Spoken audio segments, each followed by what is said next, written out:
जोर से बोलो बाबा विश्वकर्मा की।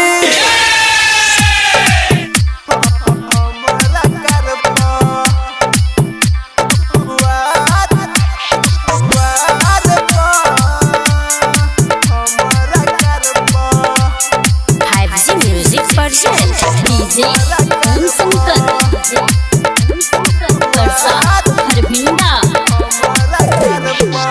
तोरे कृपा से सुना बाबा विश्वकर्मा, तोरे कृपा से सुना बाबा विश्वकर्मा, किनके लिए दुआर पर हाथी के छोड़ा सवारी हो अब हमारा कर पर, हाथी के छोड़ा सवारी हो अब हमारा कर पर।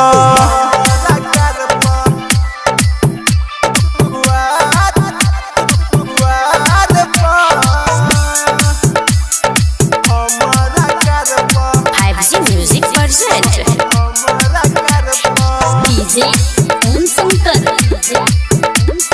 प्रसाद हरभिंडा।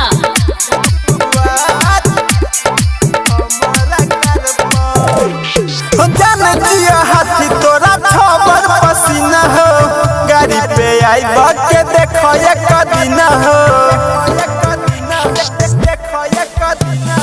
जान जिया हाथी तोरा खबर पसीना हो, गाड़ी पे आई के देखो एक दिन हो। फूल पिठारा से एकरा सजलिया, फूल पिठारा से एकरा सजलिया, टिका लगा के कपार पर हाथी के छोड़ा सवारी हो अब हमारा कर पर, हाथी के छोड़ा सवारी हो अब हमारा कर पर। हो बाबा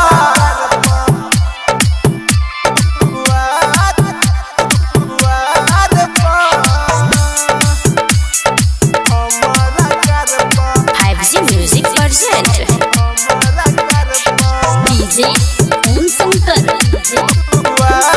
प्रसाद हरभिंडा। तोरे